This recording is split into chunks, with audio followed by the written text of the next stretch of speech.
आपके द्वारा मंदिर में 56 भोग लगाना बेकार है अगर आपका पड़ोसी भूखा है। आपके घर के बगल में अगर कोई भूख से तड़प रहा है और आप मंदिर में जाके भगवान को 56 भोग लगा रहे हो, मत करो, वो दिखाओ, बेकार है।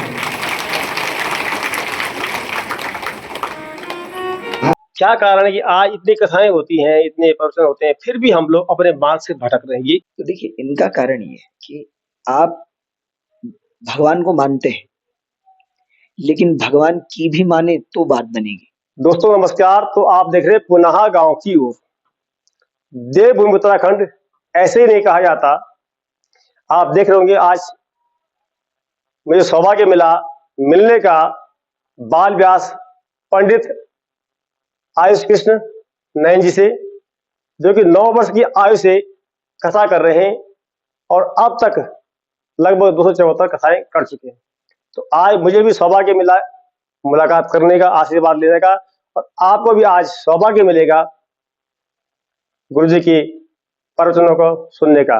और ये सौभाग्य मुझे जो प्राप्त हुआ, ये मेरे इससे भी और बड़ी बात है कि मैं इस समय ग्राम सभा क्षेत्री ब्लॉक उत्तराखंड में हूँ, जहां पर की झाड़ियों द्वारा यानी कि विवाहित हमारी बेटियां बहन होती हैं, उनके द्वारा कथा का आयोजन किया जा रहा है। तो गुरुदेव, सबसे पहले आपको मेरा प्रणाम। कैसे हैं आप? स्वागत है आपका पुनः गांव के चैनल में और हमारे क्षेत्र में। बहुत बहुत धन्यवाद आप सबका और आपकी पूरी टीम का। मैं चाहूंगा आज अपना परिचय हमारे चैनल के माध्यम से आप दें। मेरा नाम पंडित आयुष कृष्ण नयन जी है और पिछले कई वर्षों से भारत के विभिन्न क्षेत्रों में कथा इत्यादि का प्रचार हम लोग कर रहे हैं और ये लगभग, जैसा भी आपने कहा, 274वीं कथा है और इससे पूर्व में बहुत सी कथाएं संपन्न हो चुकी हैं। इस समय हम आपके क्षेत्र में आए हुए हैं।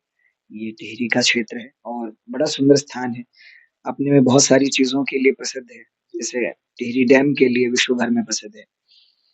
तो यहाँ कथा अब विश्राम की ओर है और कल यहाँ से हमारा प्रस्थान।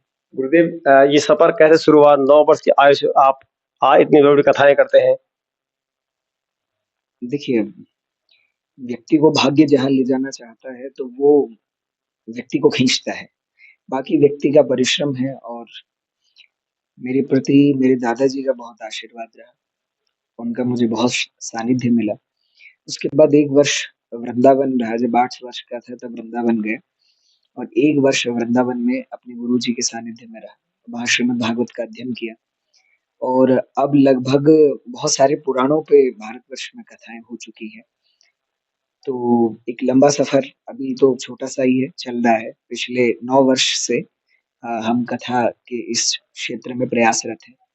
आपकी ही तरह जैसे आप प्रयास कर रहे हैं लोगों को फिर से गाँव की ओर जोड़ने का, और बहुत आवश्यकता है कि लोग अपने पहाड़ों की ओर मुड़ें। आज समाज में अगर आप भौतिकवाद देखते हैं, चाहे गर्मी देख लीजिए, चाहे जलवायु देख लीजिए, चाहे वातावरण देख लीजिए, तो इन सब स्थितियों में हमारे पहाड़ से बेहतर इस समय और कुछ भी नहीं है। लेकिन बहुत आवश्यकता है कि लोग अपने पहाड़ की महत्वता समझें। लेकिन समस्या आजकल ये भी है कि लोगों को भी आप गलत नहीं कह सकते कि लोग बाहर निकल रहे हैं। आज पहाड़ों में लोगों को अगर शिक्षा और स्वास्थ्य जैसी मूलभूत समस्याओं से निजात मिले, तो फिर लोग अपने पहाड़ों की ओर लौटना चाहते हैं।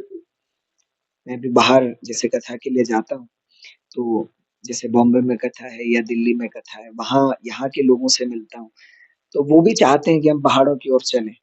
लेकिन व्यावसायिक क्षेत्र न होने के कारण वो भी समस्याओं में बाहर बैठे हुए हैं। तो जैसा प्रयास आप कर रहे हैं, अगर ऐसे ही प्रयास में कुछ और लोग भी खड़े हों और पहाड़ की स्थिति बदले, तो ये पहाड़ तो हिमालय है और हिमालय तो सर्वगुण संपन्न है, मुझे ऐसा लगता है। आज गुरुजी आपने जो कथा सुनाई राजा हरिश्चंद्र जी की, वो कथा सुन के हमने विद्यालय में पढ़ी थी, लेकिन उसे सुनकर आंसू निकल गए। तो मुझे लगता है कि आपका जो प्रयास है ये, और खासकर 9 वर्ष की आयु में, हमें तो बहुत बड़ा सौभाग्य समझता हूँ मैं। देव उत्तराखंड में हमारे ऐसे महान लोगों की ये धरती है। और अभी तक आपने कोई विदेश यात्रा की कथा के माध्यम से? अभी विदेश यात्रा कनाडा में थी, अच्छा। लेकिन वीजा की कुछ ऐसी समस्याएं रही कि नहीं हो पाए। लेकिन इस वर्ष हमारा पुनः कनाडा में एक कथा का प्रवचन है, तो उसके लिए शायद जाना होगा, क्योंकि ये कुछ आयु छोटी थी तो वीजा नहीं लग पा रहा था। तो उनकी इच्छा ये थी कि वो ये कह रहे थे कि आप 18 वर्ष के जब हो जाएं, तब आपको वहाँ का वीजा यात्री वीज़ा तो टूरिस्ट वीज़ा तो मिल जाता है, लेकिन आपको वहाँ जाके कथा करनी है तो उसके लिए आपकी आयु 18 वर्ष की होनी चाहिए। तो इसलिए नहीं हो पा रहा था। लेकिन इस तो बार इसके लिए आपको हमारी तरफ से अग्रिम शुभकामनाएं। और गुरुजी, एक छोटा सवाल है मेरे मन में, और ये सवाल इसलिए नहीं कि मैं सवाल खड़ा करना चाहता हूँ, सवाल सिर्फ इसलिए है कि क्या कारण है कि आज इतनी कथाएं होती हैं, इतने प्रवचन होते हैं, फिर भी हम लोग अपने मार्ग से भटक रहे हैं। ये इस पर क्या लगता है आपको, ऐसा क्यों हो रहा है? देखिए, आपका जो प्रश्न है वो मुझसे रोज़ हज़ारों लोग करते हैं कि शायद जितनी कथाएँ इस समय भारतवर्ष में हो रही हैं, शायद आप अगर पुराना इतिहास देखें या हमारे पहाड़ों में देखें, तो कई वर्षों में एक कथा होती थी और आज स्थिति ये है कि एक ही वर्ष में कितनी-कितनी कथाएँ हो रही हैं। तो अभी एक सज्जन थे मुझसे वो पूछ रहे थे, वो विदेश रहते हैं, तो मुझसे ये भी पूछ रहे थे कि महाराज जी आप अगर देखें तो सारे तीर्थ भारत में, सारे पुराण भारत में, सारे देवी-देवता भारत में, सारी गंगा जी, यमुना जी जैसी नदियाँ भारत में, लेकिन फिर भी भारत गरीब क्यों है? फिर भी भारत में भ्रष्टाचार क्यों है? फिर भी भारत में अशिक्षा की स्थितियाँ क्यों बनी? अगर भारत में देवी-देवता, भगवान सब कुछ है, आप अगर भगवान के अवतार देखेंगे तो लगभग सब भारत में ही हुए। तो फिर ये समस्याएँ क्यों हैं? तो देखिए इनका कारण ये है कि आप भगवान को मानते हैं, लेकिन भगवान की भी माने तो बात बनेगी। बहुत बड़ी बात। आजकल हम भगवान को तो सब मान रहे हैं, शास्त्र को भी सब मान रहे हैं, कथाओं को भी सब मान रहे हैं। जैसे आप कह रहे हैं आज आप आए हरिश्चंद्र जी की कथा आपने सुनी कथा में, इतने लोग हैं, कथा को तो सब मान रहे हैं, पर कथा की कितने लोग मानने वाले? तो जब लोग कथा को नहीं, कथा की मानना शुरू करेंगे, ये को की में बदल जाएगा, तो मुझे लगता है कि भारत की हर समस्या से व्यक्ति को निजात मिलेगा। गुरुदेव, आपने तो ये मन की बात छीन ली है, क्योंकि अक्सर मैं दोस्तों ये सोच रहा हूँ कि कथाएं मैं भी दिखाता हूँ, रामलीला दिखाता हूँ, सब कुछ दिखाता हूँ, पर कभी कभी मुझे लगता है कि इतनी कथाएं होने के बाद में हमारी व्यथाएं आखिर मिट क्यों नहीं है। तो वो सवाल जो मन में चल रहा था, आज उस सवाल का जवाब मिल गया है कि कथाएं सुनते हैं, लेकिन हम कथाओं की सुनेंगी, कथाएं शायद इसीलिए सुनाई जाती हैं कि हमारी व्यथाएं मिटे। क्यों गुरुदेव? देखिए कथा तो इतिहास है और इतिहास जानना व्यक्ति के लिए आवश्यक इसलिए है क्योंकि इतिहास आपको ये भी बताता है कि प्राचीन समय में जो कुछ लोगों से गलतियां हुई, वो हम न दोहराएं। आप अगर देखें, 2 परिवार हैं, एक त्रेता का परिवार है, एक द्वापर का परिवार है। एक राम परिवार है और एक कौरव और पांडवों का परिवार है। आप अगर दोनों परिवारों में मूलभूत समस्या या अच्छी बातें देखेंगे, तो राम परिवार में सबसे बड़ी अच्छाई क्या है? हर व्यक्ति अपनी वस्तु को भी दूसरे को दे देना चाहता है। जैसे राम जी अपना राज्य भरत जी को देना चाहते हैं। भरत जी राज्य नहीं करना चाहते, वो राम जी को राजा बनाना चाहते हैं। यानी अपनी वस्तु के लिए भी त्याग है। और वहीं आप महाभारत को देखें, तो जो दूसरे की वस्तु है, उसको भी व्यक्ति स्वयं पाना चाहता है। जो पांडवों का राज्य है, वो कौरव चाहते हैं। ये जानते हुए भी कि इस पे हमारा अधिकार नहीं है। और राम राज्य में ये है कि जिस पे अपना अधिकार है, वो भी व्यक्ति दूसरे को देना चाहता है। तो मुझे लगता है कि अगर परिवारों में भी ये स्थिति बने कि लोग अपनी वस्तु को भी दूसरे के लिए त्याग करना चाहें, तो वो परिवार, वो घर राम राज्य बन जाएगा। और जहाँ व्यक्ति ये चाहेगा कि दूसरे की वस्तु, दूसरे की अधिकृत वस्तु भी मुझे प्राप्त हो, तो वही महाभारत होगी। तो ये जो पुराण है, जो शास्त्र है, जो कथाएँ हैं, ये आज के भौतिकवाद का दर्शन है। इसलिए उनको कहते ही हैं पुराण। पुराण यानी जो पुराना होते हुए भी नया है। ऐसा नहीं है कि आज से 5000 साल पहले भागवत जी की जो महिमा थी वो आज नहीं। जितनी आवश्यकता उस समय थी शास्त्र की, आज भी उतनी है। लेकिन बात इतनी है कि हम केवल अपने शास्त्रों को सुने नहीं, अपने शास्त्रों को केवल माने नहीं, बल्कि उन शास्त्रों की भी माने। उनमें लिखी हुई या उनके द्वारा वर्णित जो सिद्धांत हैं, उनको हम अपने जीवन में उतारें। आप अगर आज देखें तो समाज में जातिवाद से बड़ा दुःख और कुछ दूसरा नहीं है। लेकिन जातियाँ क्या आज ही हैं? पहले नहीं थी। बहुत पुरातन समय से चली आ रही। लेकिन पहले जातियाँ तो थी लेकिन जातिवाद नहीं था। आज जातिवाद है। तो दुखद यही है कि व्यक्ति स्वयं से संतुष्ट नहीं है, दूसरे की वस्तु प्राप्त करना चाहता है। तो यही हमारा प्रयास है समाज में। अब आप देखिए कि शास्त्रों को अगर हम समझते हैं, शस्त्र चलाने की जरूरत पड़ती है, लेकिन शास्त्र शास्त्र को जानने के बाद अगर शस्त्र चलाया जाए तो कहाँ चलाना है, वो एक बड़ी बात है।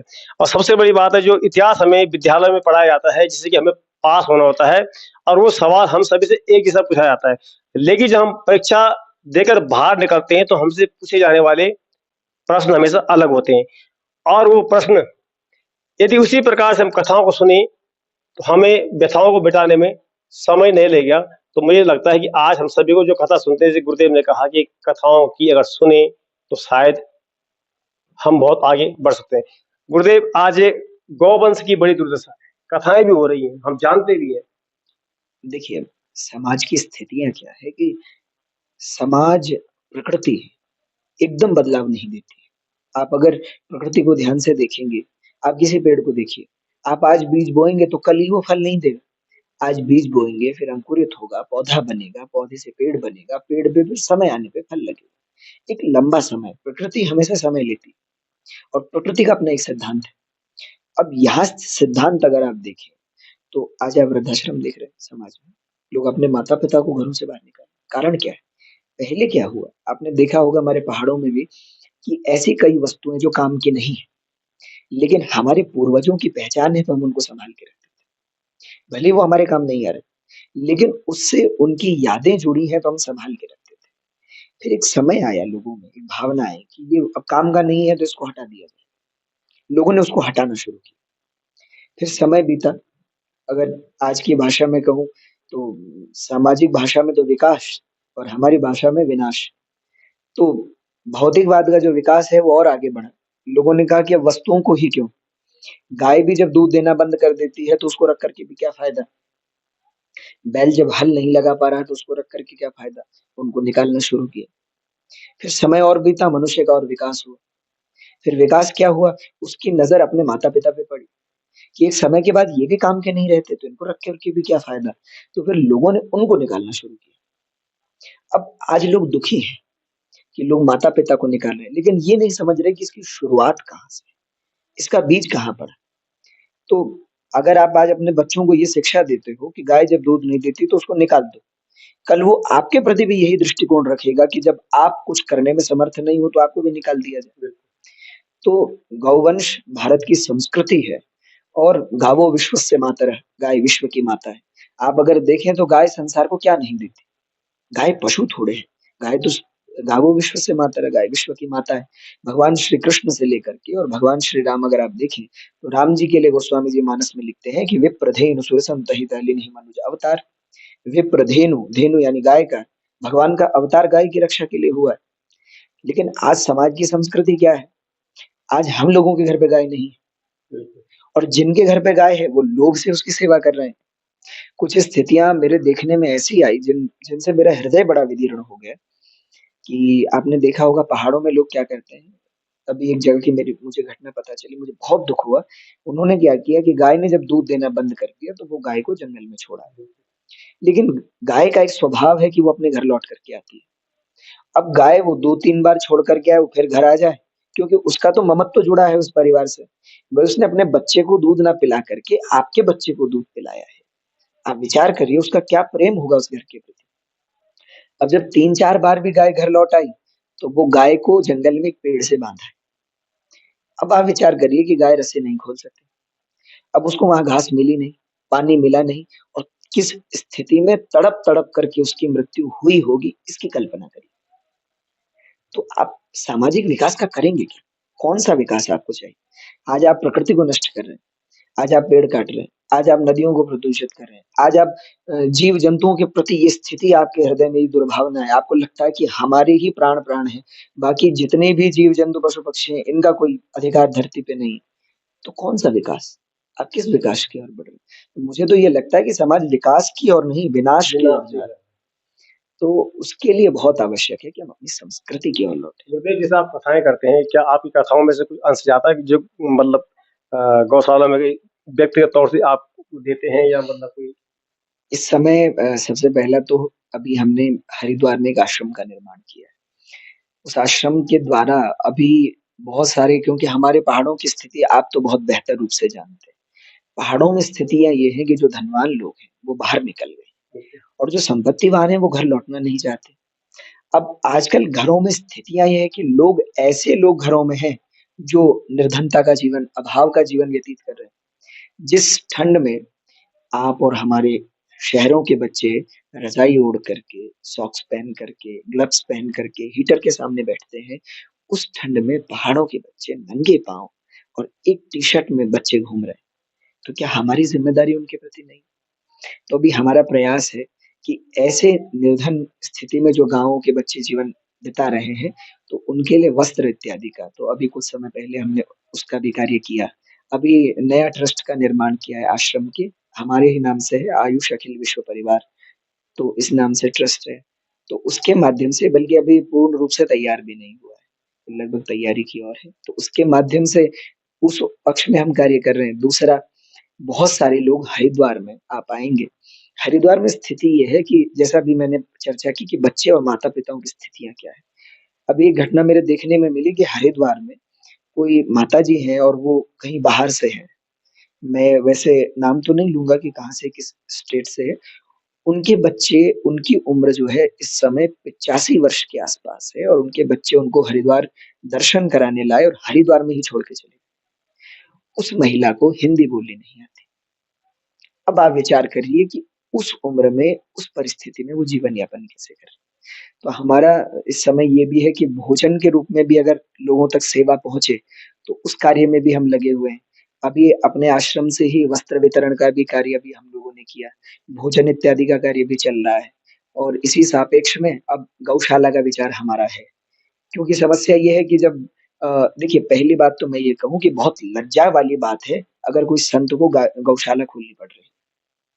आप एक विचार करके देखिए, संतों का काम गौशाला खोलना थोड़ी है। इस पे अगर मैं भली-भाँति समझता हूँ, ये काम हमारा होना चाहिए था क्योंकि आप जो ज्ञान दे रहे हैं और हमने उस ज्ञान को सुन के ये सब नहीं किया तो फिर बेकार है।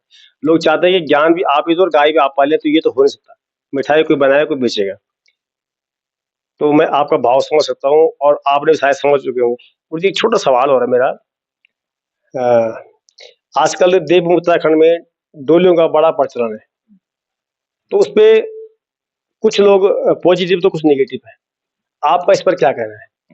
देखिए, मेरा मानना तो ये है कि जो प्राचीन संस्कृति की कुछ डोलियाँ हैं, जिनका इतिहास पुराना है, तो वो तो ऐसे देवी-देवता हैं जैसे अभी हमारा क्षेत्र है, रवाई घाटी जो है।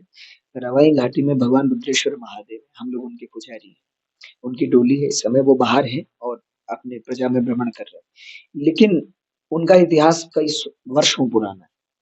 लेकिन आजकल क्या हो रहा है कि लोग केवल धन संग्रह के लिए भी इस प्रकार की क्रियाएँ कर रहे हैं, जो बिल्कुल गलत है। देवी-देवताओं को अगर आप व्यापार से जोड़ देंगे, तो वो अत्यंत दुखद बात है। बाकी देव-देवता जो पुराने देवी-देवता हैं, उनकी पूजा करिए। आप नए देवी-देवता केवल इसलिए बना रहे हैं धन संग्रह के लिए, या स्थितियाँ आजकल क्या है कि जो देवी-देवता की डोली लेकर के चल रहे हैं और दो देवी-देवता उन पे झूल भी रहे हैं और उनका अगर आप व्यक्तिगत जीवन देखें, तो अगर वैसे उनका जीवन आप देखें, बढ़िया धोती पहन करके, बढ़िया तिलक लगा करके और बढ़िया खड़ाऊ पहन करके चल रहे हैं सही बात है। और उनका ही व्यक्तिगत जीवन देखते हैं, तो शादियों में पागलों की तरह नाच रहे हैं, जीन्स पहन रहे हैं। तो देखिए, मैं ये नहीं कहता कि आप वेशभूषा मत पहनिए, जीन्स मत पहनो, कोई बात नहीं आप पहनो, लेकिन मज़ा आता है। आपके प्रति लोगों की श्रद्धा जुड़ी हो। अगर अभी आप एक विचार करिए, मैं यहाँ कहूँ कि लोगों की मेरे प्रति श्रद्धा नहीं है, भागवत जी के प्रति श्रद्धा है। लेकिन भागवत जी के रूप में तो अभी एक रूप से कहूँ तो वो तो मुझे ही देख रहे हैं। बिल्कुल। अब वो अगर मेरी ये स्थिति देख रहे हैं कि मेरी स्थिति ये है कि मैं विवाहों में उस प्रकार के गानों पे नृत्य कर रहा हूँ और नाच रहा हूँ और हर प्रकार के लोगों से घिरा हुआ हूँ, तो आप विचार करिए कितने लोगों की आस्था को ठेस पहुँच रही अब गुरुजी नाचने वाली बात जब आ ही गई है, तो कथाओं में नाचने का जो रिवाज चल पड़ा है, कुछ लोग कहते हैं गलत है, कुछ सही है। मैं तो खैर ये कहता हूँ, मैं भी खुद नाचता था कथाओं में, आज भी नाचता हूँ, कि कथाओं में अगर नाचें, उसके बजाय अगर हमारी अश्रुत धाराएँ कथा को सुन के बह रही हैं, तो वो नाचना ज़्यादा बेहतर है। आप क्या कितना महत्व देते हैं? है। देखिए, मैं तो कथा में भी कहता हूँ, कथा में नाचिए, लेकिन तभी 2 कारणों से। उसमें 2 कारण होने चाहिए। पहला, या तो आपको नाचना बहुत अच्छा आता है, कि आप भगवान को नृत्य से रिझा सकते हैं। आप अगर देखें तो क्या शंकर जी नृत्य नहीं करते? हमारे यहाँ नृत्य की परंपरा के जितने भी नृत्य हैं, वो शास्त्रीय हैं। हमारे यहाँ पे आप देखेंगे तो भरतनाट्यम है, और ये सब नृत्य की पद्धतियां जितनी भी है भगवान शंकर के तांडव से निकली। तो शंकर जी ने जब तांडव किया तो एक ऋषि हुए पूर्व समय में तंडु करके उन्होंने उसको वर्णित किया कि शंकर जी ऐसे ऐसे नृत्य कर रहे हैं। और उसी तांडव की पद्धति में आपका कुचिपुड़ी कह लीजिए, आप भरतनाट्यम कह लीजिए, या जितने भी नृत्य के प्रकार हैं उसी से निकले। इसलिए आप देखेंगे कि जितने भी नृत्य विद्यालय हैं उनमें नटराज की पूजा होती है, नटराज की प्रतिमा लगती है जिसमें शंकर जी नाचते हुए। तो या तो आप तब नाचिए कि आप इतना बढ़िया नाचते हैं कि भगवान को अपने नृत्य से रिझाना चाहते हैं, और दूसरा आप इसलिए नाचिए क्योंकि आपका हृदय कह रहा है। आप दो लोगों को देख रहे हैं कि सामने वाला मुझे सोच के क्या कहेगा, मैं कैसा नाच रहा हूँ और ऐसे करना है कि नहीं करना है, तो फिर भक्ति में उसका कोई स्थान। अभी एक कहने वाली बात है, एक कथा मैं प्राय लोगों से इस विषय में संदर्भ में सुनाता हूँ कि एक बार क्या हुआ कि मीरा जी एक कार्यक्रम था वहां गई, तो बहुत सारे गाने वाले लोग बैठे हुए थे। तो किसी ने कुछ गाया, किसी ने भैरवी गाया, किसी ने पहाड़ी गाया, सब अपने अपने, कोई यमन गा रहा था, कोई केदार गा रहा था, सब अपने राग गा रहे थे। तो किसी ने निवेदन किया, बोले मीरा जी हमने सुना है आप भी बहुत अच्छा गाते हैं, आप भी कुछ गा के सुनाओ। हजारों लोग बैठे थे। तो मीरा जी ने कहा ठीक है।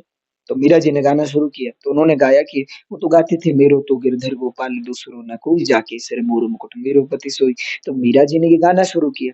अब जब गा दिया तो मीरा जी की आंखों से अश्रु बह रहे हैं और उनकी वो भक्तिपूर्ण स्थिति है। तो जब ये स्थिति उनके लोगों ने देखी तो लोगों ने तालियां बजाई कि बहुत अच्छा। लेकिन समाज का एक दृष्टिकोण ये भी है कि जिसके पक्षधर बहुत है उसके विपक्षी भी बहुत है। तो उसी सभा में एक व्यक्ति खड़ा हुआ, उसने ताली बजा के कहा कि आपने गाया बहुत अच्छा, लेकिन राग में नहीं गाया। गाया बहुत अच्छा लेकिन राग में नहीं गाया। तो मीरा जी ने उसको उत्तर देते हुए कहा कि मनुष्य को रिझाने के लिए राग में गाया जाता है और परमात्मा को रिझाने के लिए अनुराग में गाया जाता है, वहां राग की आवश्यकता नहीं। तो आप अगर भगवान के लिए नाच रहे हो, आप देखो नामदेव जी भगवान के लिए नृत्य करते हैं, आप देखो गौड़ीय संप्रदाय में तो नृत्य का कितना विधान है। मीरा जी नृत्य करती हैं भगवान के लिए, कितने भक्तों ने भगवान को नृत्य करके रिझाया है।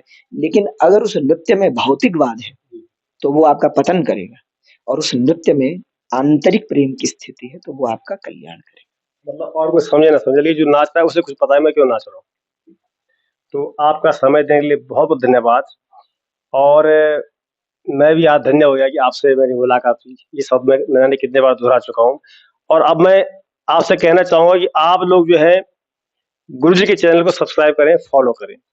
फॉलोअर्स बढ़ाने के लिए नहीं, बल्कि अपने जीवन को एक ऐसा लगे हमारा जीवन एक बगीचा है, उसमें हमारा जो बेचारे फ्लावर्स यानी फूलों की तरह खिल रहा है।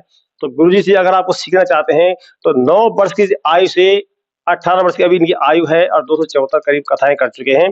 और सबसे बड़ी बात ये, गुरु जी आपकी अभी तक पढ़ाई लिखाई कहाँ तक हुई है? इस समय मैं शास्त्री प्रथम वर्ष में संस्कृत से, और उससे पढ़ाई भी कर रहा हूँ। चलिए पुनः आपसे मुलाकात होगी जरूर। बस आप हमारे सर पे हाथ रख दीजिए, क्योंकि मैं कह रहा हूँ कि मैं बहुत बड़े गुरु से मिल रहा हूँ कि गुरु की कहते हैं कि उम्र नहीं होती है।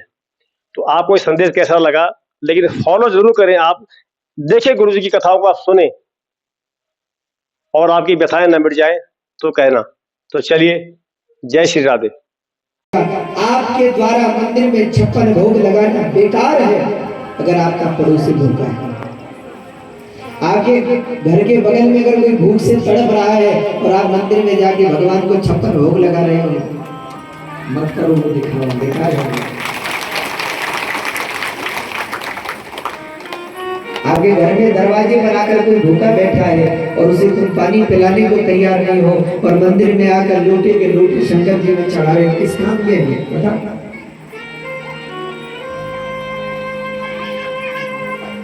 भैया संसार में किसी की मदद, धनवान की मदद करो न करो, क्योंकि धनवान की मदद करने वाले बहुत हैं, लेकिन संसार में कमजोर की मदद जरूर करना, निर्बल की मदद जरूर करना। और आप लोगों से भी कहूँ माताओं, जिन लोगों ने दुख के समय पर आप लोगों का साथ दिया, जीवन में कभी उनका साथ मत छोड़ना। आज आपके पास धन होगा तो 1000 रिश्तेदार हैं, लेकिन जब नहीं था तब जो रिश्तेदार था उसको कभी मत छोड़ो। सच्चा मित्र वो नहीं है जो सुख में, अरे सुख के सब साथी दुख में। आज राजा हरिश्चंद्र जिनके परिवार रिश्तेदारों की कोई गिनती नहीं थी, आज एक रिश्तेदार खड़ा नहीं हुआ, एक परिवार का व्यक्ति खड़ा नहीं हुआ, एक मित्र खड़ा नहीं हुआ हरिश्चंद्र की मदद करने के लिए, क्योंकि सब जानते हैं अब ये राजा नहीं बचा, अब इसके बाद सिंहासन नहीं बचा, अब इसके बाद शक्ति नहीं बची, कौन मदद करे? सबने छोड़ दिया। आज राजा हरिश्चंद्र चलते चलते चलते चलते पांव में छाले पड़ गए, कभी नंगे पैर चले, पत्नी के पैर में जगह जगह कांटे लगे हैं, छाले। छोटा सा बच्चा है, उनके पुत्र का नाम था रोहित। आज महारानी ने उस बालक को, वो चलते चलते थक जाता है, हालती नहीं बच्चे को, राजकुमार कभी पत्थर पर चले ही नहीं, तो महारानी गोद में उठाकर चलती। भूख और प्यास से व्याकुल जब 2 दिन बीत गए, तीसरा दिन आ गया, राजा हरिश्चंद्र चिंता में पड़ गए कि अब अगर विश्वामित्र जी आएंगे तो मैं उनको क्या दूंगा? अरे कहां से 11 करोड़ स्वर्ण मुद्राओं की व्यवस्था करूंगा, और अगर 11 करोड़ स्वर्ण मुद्राएं नहीं दूंगा तो मेरा वचन झूठा हो जाएगा, मेरे कुल को कलंक लग जाएगा। आज राजा हरिश्चंद्र चलते चलते काशी में पहुंच गए और भगवान विश्वनाथ के सामने नतमस्तक हो गए। हे भगवान विश्वनाथ, राजा हरिश्चंद्र रो रहे, मन में सोच रहे हैं क्या करूं? शाम होने को आ गई, सूरज डूबने को आ गया, सूर्यास्त में बस 1 प्रहर का समय बच गया। अब पत्नी ने महाराज हरिश्चंद्र से, महाराज जी आपका दान भी लौटा देंगे, आपको श्राप भी देंगे, कुल का कलंक हो जाएगा, कुल की कीर्ति नष्ट हो जाएगी। तब राजा ने पूछा, देवी मैं क्या करूं, तुम बताइए। पर आज जो पत्नी ने कहा है भैया, वो सोचना भी असंभव है, सोचना। उस पत्नी ने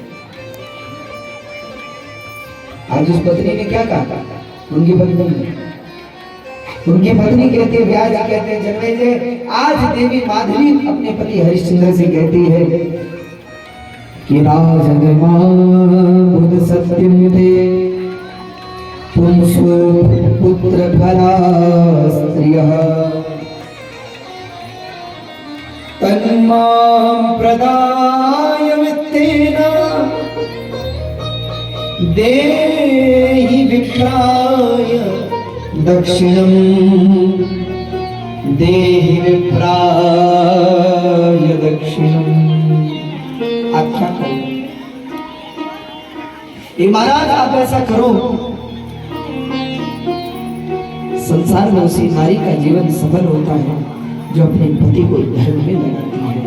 संसार में उसी नारी का जीवन सार्थक होता है जो अपने पति को धर्म का मार्ग दिखाती है। संसार में उसी पत्नी का जीवन सार्थक होता है जो अपने पति को धर्मच्युत नहीं होने देती, धर्म से गिरने नहीं देती। इसलिए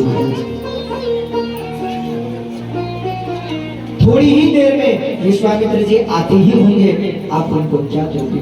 ऐसा करिए,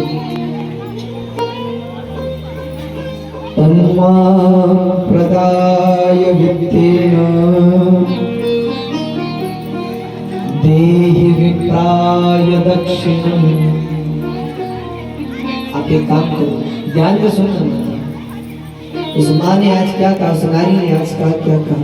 तो देवी कहते, महाराज आप ऐसा करो, आप मुझे बेच दो, तन्मां प्रदाय वित्तेन, मुझे बेच दो, और मुझे बेचकर जो धन मिले उस धन को विश्वामित्र जी को दे दो। महाराज मैं और आप बड़े नहीं हैं, बड़ा है रघुकुल, बड़ा है ये हमारा सूर्यकुल। ये सूर्य वंश की पताका कभी अस्त न हो, ये सूर्य वंश का सूर्य कभी अस्त न हो। हे महाराज मैं सूर्य वंश की बहू हूँ, अपने वंश को झुकने नहीं दूंगी। आप ऐसा करो, आप मुझे बेच दो। सोचो, वो नारी कह रही आज मुझे बेच दो, और मुझे बेचकर धन विश्वामित्र को दे। कहते जैसे ही राजा हरिश्चंद्र ने देवी की बात सुनी, तो राजा हरिश्चंद्र देखते देखते भूमि पर गिर, अचेत हो गए। तब महारानी ने घबरा कर राजा को उठाया, पानी की कुछ बूंदे राजा के मुख में डाली। 2 दिन, तीसरा दिन होने को आ गया, राजा भूखे प्यासे, छोटा बच्चा है रोहित, तो वो भूखा प्यासा, महारानी भूखी प्यासी। जागे हरिश्चंद्र, पत्नी ने कहा महाराज आप शोक मत करो, आप मुझे बेच दो। हरिश्चंद्र ने कहा देवी ये तुम कैसी बात करते हो, दुर्वाच्य में तद्वचनं कथम वदसि भामिनी। हे भामिनी तुम ऐसा बुरा वचन क्यों बोलती हो? अरे मैं कभी सोच भी नहीं सकता कि अपनी पत्नी को बेचूं। एक पति का सम्मान क्या है बताओ? अरे उसकी घर की पत्नी, उसके घर की नारी उस पति का सम्मान होती है। अपनी पत्नी को बेचो, देखिए तुम कैसे बात करते। पत्नी रोने लगी और रोते हुए कहा महाराज आप ऐसा मत करो, रो आप अपनी आप मुझे बेच लो। कहते राजा हरिश्चंद्र वहीं पेड़ के नीचे बैठे रो रहे, ये क्या हो गया, मैं कहाँ था और कहाँ पहुंच गया। जीवन में समय सबसे कठिन परीक्षा लेता है, सबसे कठिन परीक्षा अगर किसी की है समय।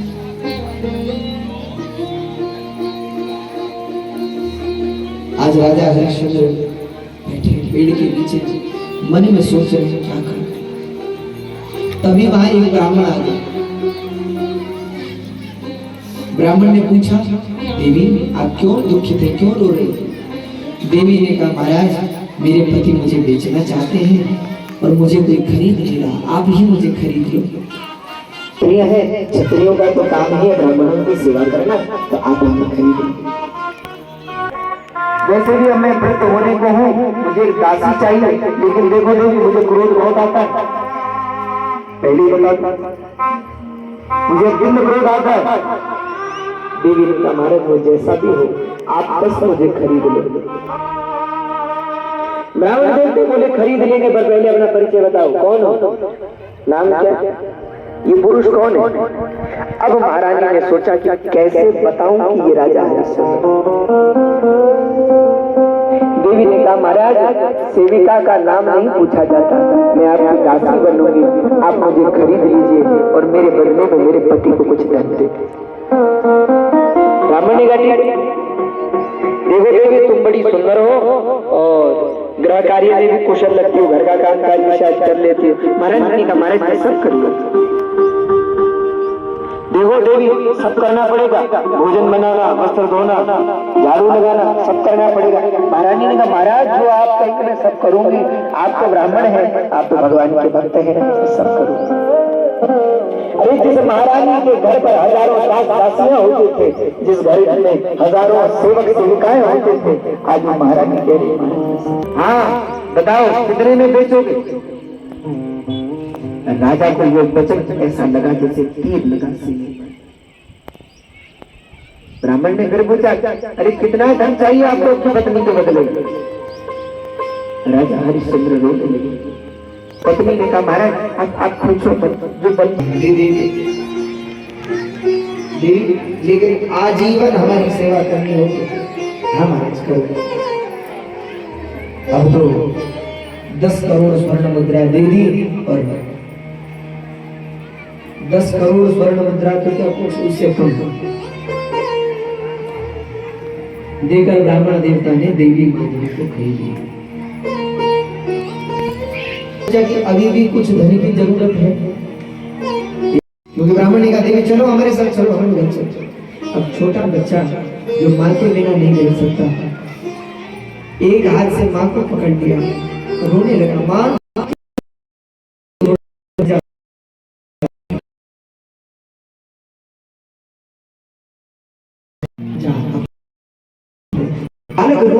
नहीं मां मैं तुम्हारे बिना नहीं। आज बालक को रोता देख राजा हरिश्चंद्र का वो तो कुछ बोल ही नहीं, हृदय के टुकड़े टुकड़े हो गए। अपने बच्चे को रोते देख, अपनी पत्नी को बीच बाजार में, काशी के बाजार में राजा को अपनी पत्नी को बेचना पड़ा। इससे बड़ा दुख संसार में दूसरा क्या। आज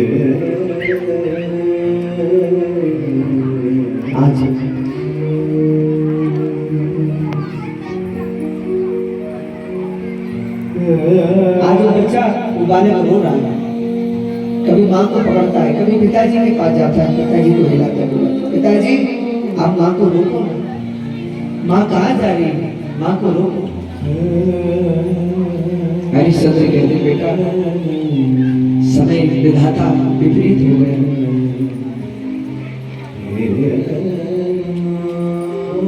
राजा हरिश्चंद्र रो रहे, वो बच्चा रो रहा, माँ तो माँ होती है, माँ का दिल तो माँ का है।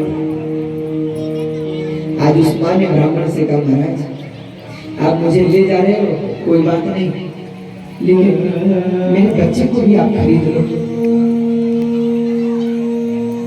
मेरे बच्चे को आप खरीद लो, ये मेरा बालक जो है ये भी आपके घर में रहेगा।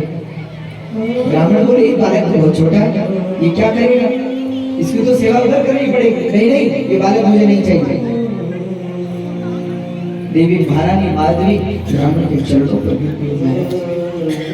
ये माँ हूँ, आप मुझे खरीद भी लेंगे, मैं आपके घर काम काज अच्छे से नहीं कर पाऊंगी, क्योंकि मेरा मन मेरे बच्चे में लगा रहेगा।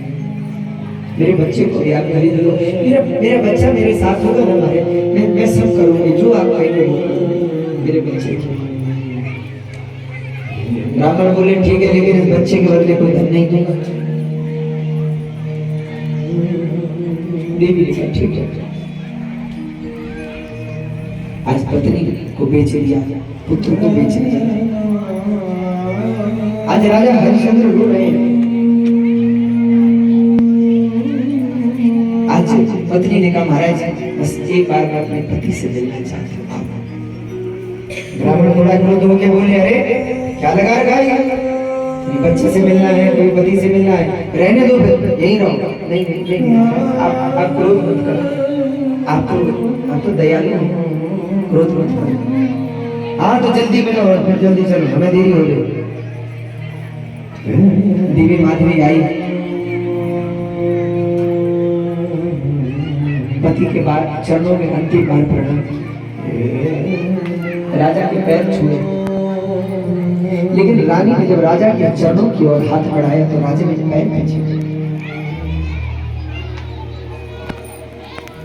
रानी ने कहा महाराज क्या बात है, आप मुझे आज पैर छूने नहीं दे रहे, क्या हुआ? महाराज बोले देवी आज मेरा हृदय तो विदित हो ही गया है, लेकिन तुम मेरे पैर मत छुओ, मैं महापापी हूँ, मुझसे बड़ा नीच इस संसार में कोई दूसरा है जिसने अपनी पत्नी को बेच दिया। ऐसा मत करो। अरे देवी धिक्कार है मेरे जीवन को, धिक्कार है मेरे भाग्य को, धिक्कार है मेरे बल को। और आज हरिश्चंद्र कहते हे भगवती हे महाराज, अगर मैंने जीवन में कोई पुण्य किया है तो उस पुण्य का मुझे यही फल देना। जीवन में ये जो मेरी पत्नी है इसको कभी मेरी पत्नी मत बोलो। पत्नी ने कहा महाराज आप ऐसा क्यों कहते, मुझे कोई भूल हो गई, कोई गलती हो गई। राजा ने कहा कि तुझसे गलती नहीं हुई, गलती तो मुझसे। अरे तुझे मुझ जैसा पति मिल गया, भगवान करे मेरे जैसा पति किसी को नहीं मिले। राजा हरिश्चंद्र बोले देवी जब मैंने तुमसे विवाह किया तुम्हारे पिताजी को वचन दिया था तुम्हारी बेटी का सदा ध्यान रखूंगा। आज उस बेटी को काशी के बाजार में बेच रहा हूं। अरे अगर तुम्हारे पिताजी को ये पता चलेगा और वो मुझसे पूछेंगे कि मेरी बेटी कहाँ है, क्या उत्तर दूंगा तुम्हारे पिता को? माधवी ने कहा महाराज कालम करोति पुरुषं दातारं याचितारं च। समय व्यक्ति को देने वाला और मांगने वाला। और आप कहते हैं ऐसा, लेकिन मैं तो कहती हूँ इस संसार में अगर मुझे जब जब कोई पति मिले तथा कृत्वा चितां राजा, मुझे जब जब कोई पति मिले तो केवल राजा हरिश्चंद्र ही पति रूप में मिले और मुझे कोई पति रूप में नहीं चाहिए। आप जैसे पति मिले। आज अंतिम बार पत्नी ने पतिदेव को प्रणाम किया, गले से लगाया और अब अपने बच्ची को लेकर चला। बच्चा रो रहा है, माँ पिताजी हमारे साथ क्यों नहीं आते? माँ ने कहा बेटा तुम्हारे पिताजी अब नहीं आएंगे, चलिए। अब तो बच्चा रो रहा है, देवी रो रही है, हरिश्चंद्र रो रहे हैं और अब देवी ब्राह्मण देवता के साथ चला। यहाँ राजा काशी में ऐसे पड़े हैं भूमि पर जैसे किसी व्यक्ति का किसी ने छीन लिया, कुछ नहीं बचा। अब आई विश्वामित्र जी। विश्वामित्र जी बोले, अरे राजा सूर्यास्त का समय हो गया, बता मेरी रक्षा क्या है? मेरी रक्षा मुझे हरिश्चंद्र ने कहा महाराज ये कितना है, ये कितनी दक्षिणा है? हमारे 10 करोड़ स्वर्ण। अरे दुष्ट, तू जानता नहीं मैंने तुमसे कहा था 11 करोड़ स्वर्ण मुद्रा, या तो मुझे 11 करोड़ स्वर्ण मुद्रा दे या मुझे तेरा कुछ नहीं चाहिए, ले जा सकता। हरिश्चंद्र रोने लगे, महाराज इस धन को जुटाने के लिए मैंने अपने बच्चे को बेच दिया, अपनी पत्नी को बेच दिया, मेरे पास कुछ नहीं। महाराज नहीं बचा, आप ऐसा करो जो 1 करोड़ स्वर्ण मुद्रा है मैं उसके बदले में आप मुझे रख लो, मुझे खरीदो। विश्वामित्र जी बोले मुझे नहीं चाहिए, सेवा का मैं क्या करूं?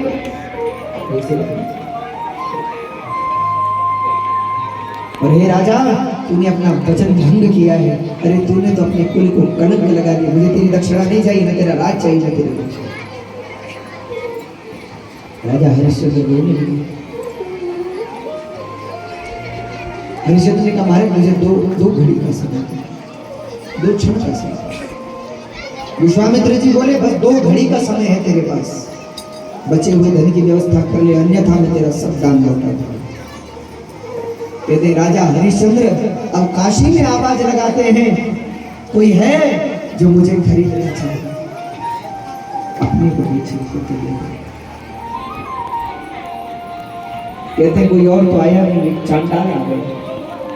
चांडाल कहते जो शमशान में रहता है ना, जो चिता लेकर अग्नि लेकर आते हैं, शव लेकर आते हैं, तो उनको जलाने से पहले उसको कुछ पैसे देने पड़ते हैं, उसको चांडाल कहते हैं।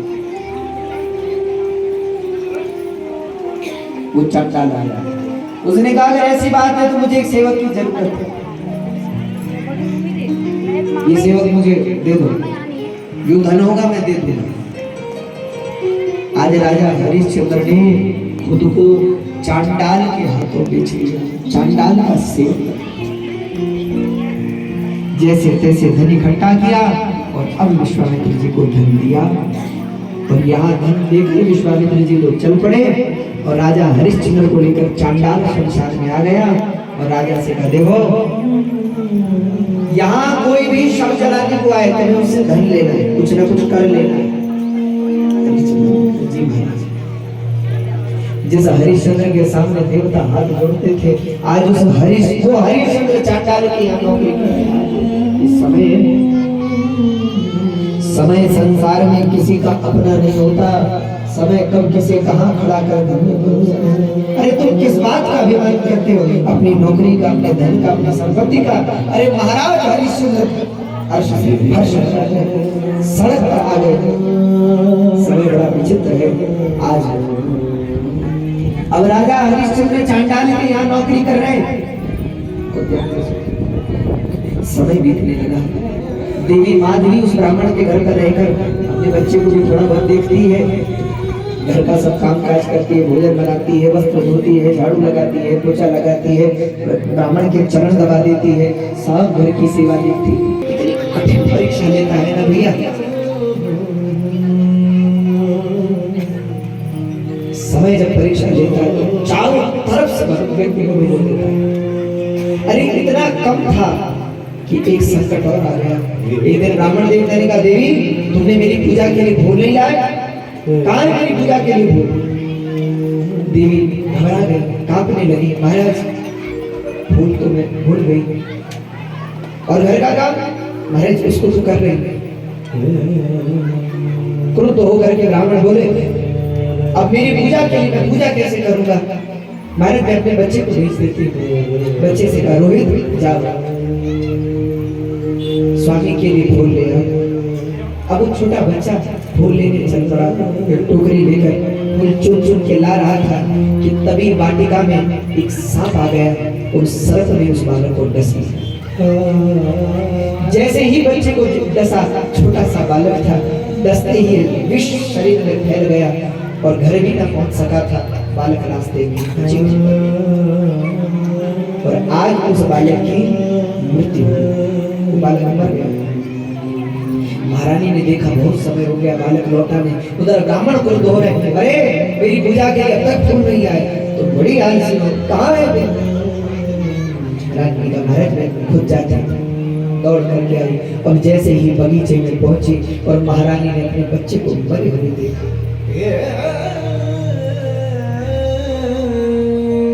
आज तो महारानी अचेत होकर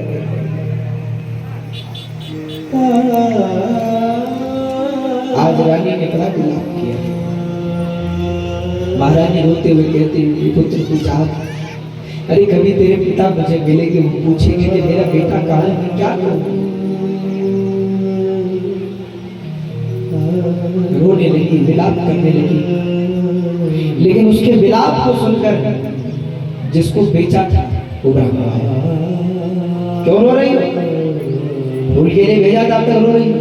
महाराज मेरा पुत्र मर गया। महाराज मुझे आज्ञा दीजिए, कम से कम मैं अपने बच्चे का अंतिम संस्कार कर सकूं। कहते इतने में वहां गृह स्वामी बोला, रे अब तक घर का काम काज निपटाया नहीं और चल पड़ी कहीं और। अरे दुष्टा, क्या तुझे पता नहीं कि स्वामी का कार्य जब तक पूर्ण नहीं किया जाता तब तक कहीं जाया नहीं जाता? इसलिए पहले घर का सारा काम काज निपटा, जब काम निपट जाएगा तब अपने बच्चे का अंतिम संस्कार करेगा। देवी बहुत हुई, लेकिन उस व्यक्ति ने उसकी नहीं सुनी। तब अपने बच्चे के शव को, बच्चे के मरे हुए देह को घर की देहरी पर रख दिया, दरवाजे। घर के काम काज में लग गई। काम करते करते कई बार देवी झांक करके देखती है कि कहीं ऐसा तो नहीं मेरा बच्चा जीवित हो जाए। बच्चे को मरा देखती है तो रोती है। अरे क्या समय आ गया, आज वो देवी अपने बच्चे का संस्कार नहीं कर पा रही, ये समय है। घर का काम काज निपटाते निपटाते शाम हो गई। पत्नी ने कहा, महाराज अंधेरा होने को आ गया, हमने सुना है दाह संस्कार सूर्य के प्रकाश में करना चाहिए, मुझे अनुमति दीजिए। ब्राह्मण बोले, नहीं नहीं, अभी घर का कार्य शेष है, पहले से निपटाओ, अब जाना। रानी रोने लगी, घर का काम पूर्ण किया। आधी रात में देवी ने सारा काम काज निपटाया। जब ब्राह्मण सो गए तब अपने बच्चे के मरे हुए शव को गोद में लेकर अब महारानी चली। जिस बच्चे को आज तक अपने पल्लू में, अपने आंचल में बिठाया था, जिसे आज तक आंचल की छांव में बिठाया था, आज उस बच्चे के मरे हुए शव को अपने आंचल में लेकर चली गई। और भैया माँ तो माँ होती है, आज वो माँ जब चल रही है तो रो रही है, विलाप कर रही है, विलाप करते करते चल रही है। आज महारानी शमशान में पहुंची और जैसे ही शमशान में पहुंची, रानी ऐसे क्रंदन कर रही है मानो अब जीने की इच्छा नहीं रह गई। आज रानी अपने बच्चे के शव को लेकर शमशान में पहुंची। शमशान में कुछ लकड़ियां रात में इकट्ठी की, उनकी चिता बनाई और चिता पर जैसे ही अपने बच्चे को लिटाया और आज जैसे ही अपने बच्चे को अग्नि देने लगी, इतने में महाराजा हरिश्चंद्र पहुंच गए। लेकिन आश्चर्य की बात यह है कि न रानी ने हरिश्चंद्र को पहचाना और न हरिश्चंद्र ने अपनी पत्नी को पहचाना। क्यों? क्योंकि जो महारानी दिन रात घोड़ों पर बैठती थी, मखमल की चादर पर बैठती थी, जिसकी सेवा करने के लिए हजारों दास दासियां थी, अब दूसरे के घर में सेविका बन गई, दूसरे के घर में बर्तन धोने पड़ रहे हैं, तो महारानी का देह जर्जर हो गया। राजा हरिश्चंद्र जिनके देह से चंदन की सुगंध आती थी, जिनके मस्तक पर मणिमय मुकुट होता था, जिनके गले में आभूषण होते थे, जिनके कानों में सुंदर कुंडल होते थे, जिनकी मुख की प्रभा के सामने सूर्य तिरस्कृत हो जाता था, जिन राजा हरिश्चंद्र के तेज को देखकर देवता चरणों में गिर जाते थे, आज शमशान में रहने के कारण कई दिन हो गए राजा नहाए ही नहीं। शरीर पर मैल की इतनी बड़ी परत चढ़ गई, सारा